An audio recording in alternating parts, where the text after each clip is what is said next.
everyone, I'm Rebecca and welcome back to my sewing room. I am going to be embarking on a brand new project this week and going back to one of my favorite eras of costuming, and that is the Bustle era. And the fact that this somehow is coinciding with the release of The Gilded Age on HBO just seems even more perfect because that is my favorite show right now. So I have decided that I want to do a dress from basically the year that the Gilded Age is set, 1883. Now, the costumes in that show are not necessarily all historically accurate. If you want kind of an overview, at least of the first season, I actually made a video all about that, which I will link down below in the description. So I want something that is historically accurate. So basically, I have been going through Pinterest and like poring over so many different fashion plates. I will link my Pinterest down below in the description as well.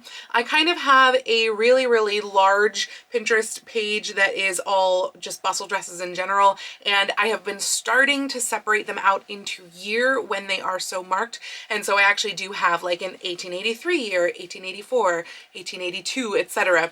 Because I am starting to break those all out.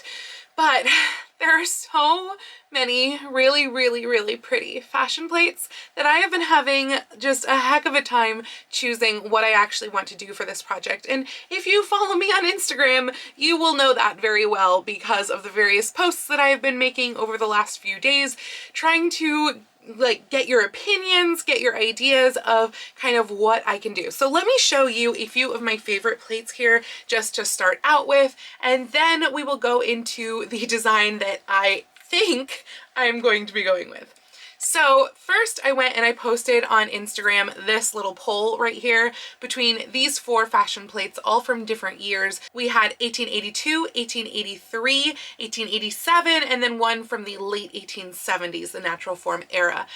I do potentially, by the way, intend to do a deep dive at some point on like how it changed year by year. I know I had kind of started that series and then never got to the Bustle era. Those videos don't tend to get a lot of views and they are like the most work ever. So I don't know when that video might be coming out, but I do still kind of want to make one of those. So if that's something you would watch, let me know down in the comments. But you guys told me with this poll here that 1887 was your favorite, very closely followed by 1882. And honestly, I love the 1882 one. I think that diamond motif is just so cool.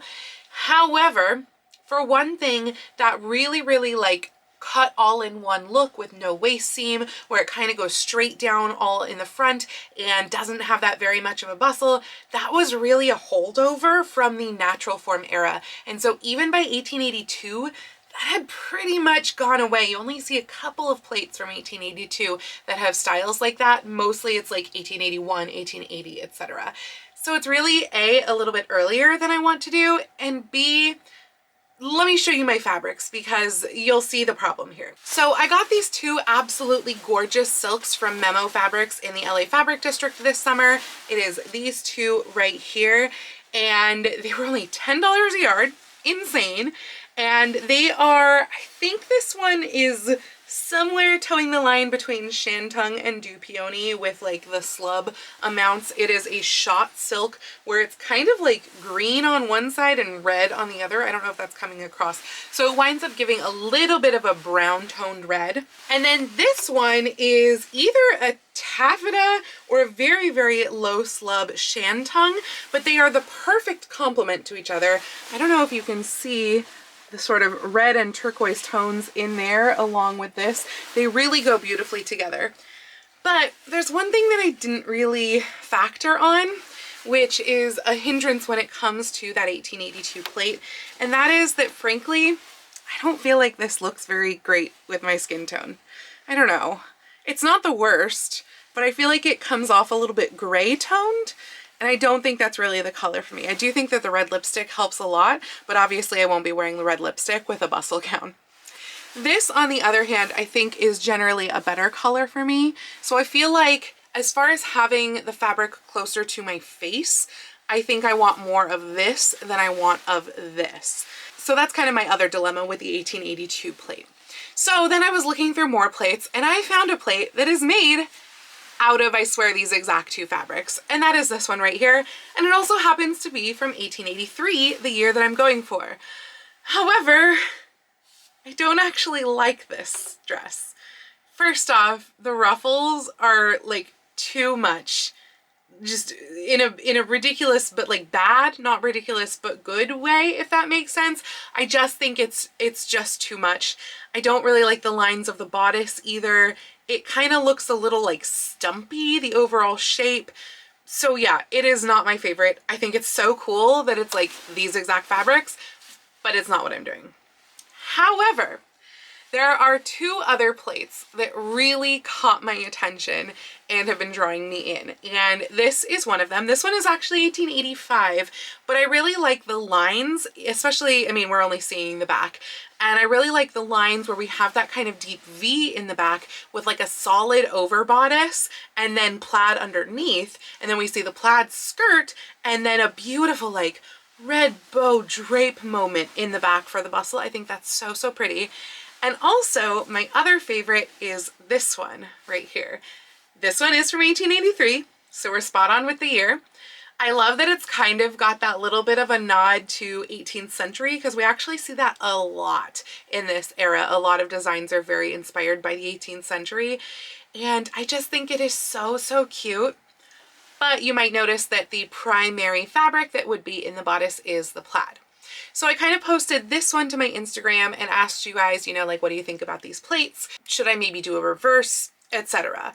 And one of you on Instagram, by the username Mrs. Old Geezer, gave me an idea that had never crossed my mind before. And it's actually pretty brilliant. And I think it's what I'm gonna go with.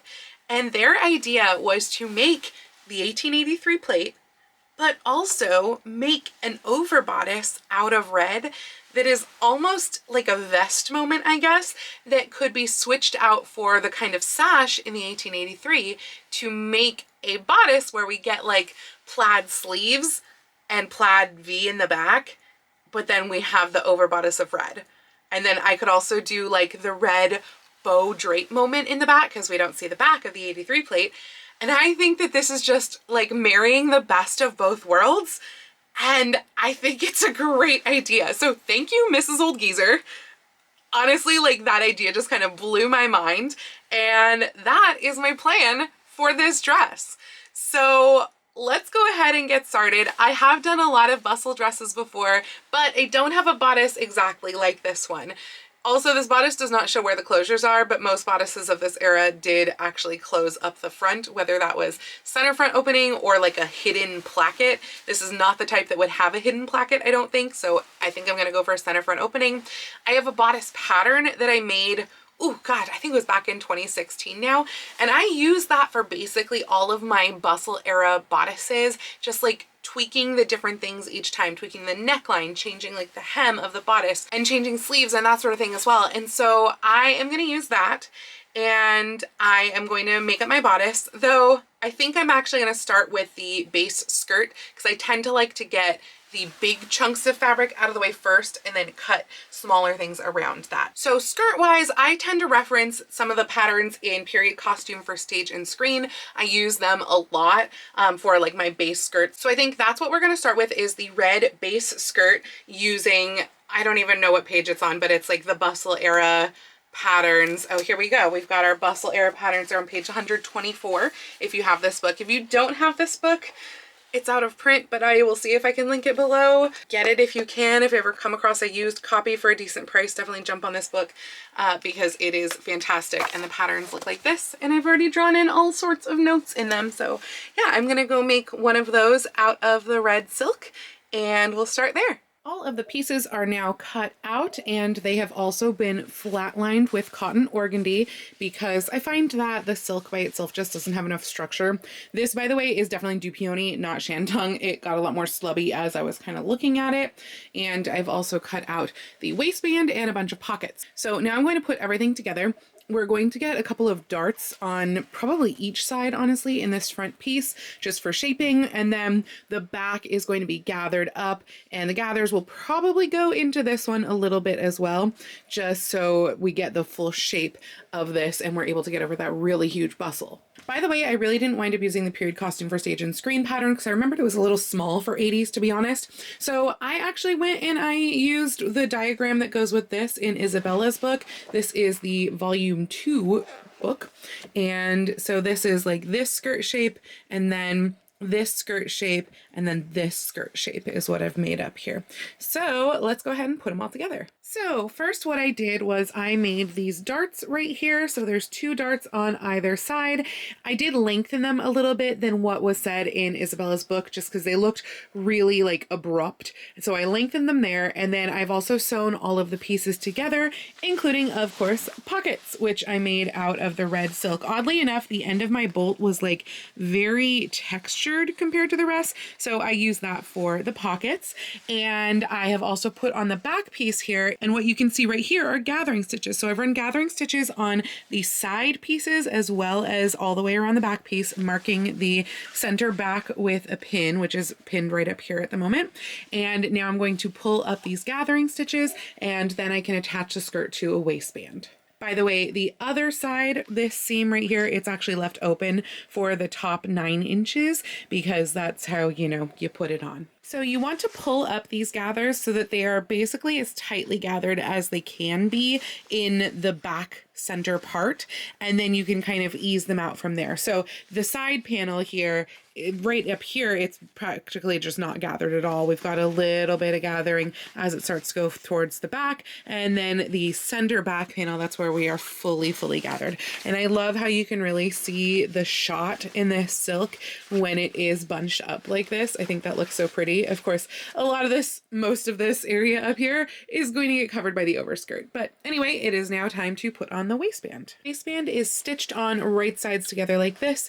Then a small little fold is pressed in at this edge, and then it is brought over like this and pinned in place. Now I'm going to stitch in the ditch, which means stitching in this little seam right here. I'm going to stitch right there, and that will catch this side, and then the waistband will be done. And the waistband is now on, as you can see. So all we need are hooks and bars at the waistband and then a hem. But unfortunately, that is actually all that I have for you this week. I did start to try draping up how the overskirt is going to work, but as you can kind of probably see from behind me, I really didn't get very far. So I think that it's going to be better if I just go into how to make the overskirt in the next video fully, because actually it's already Wednesday and it still looks like this. And I mean Wednesday of the following week that the rest of this skirt took place. I just kind of lost all of my sewing time this weekend. So base skirt is done other than the hem.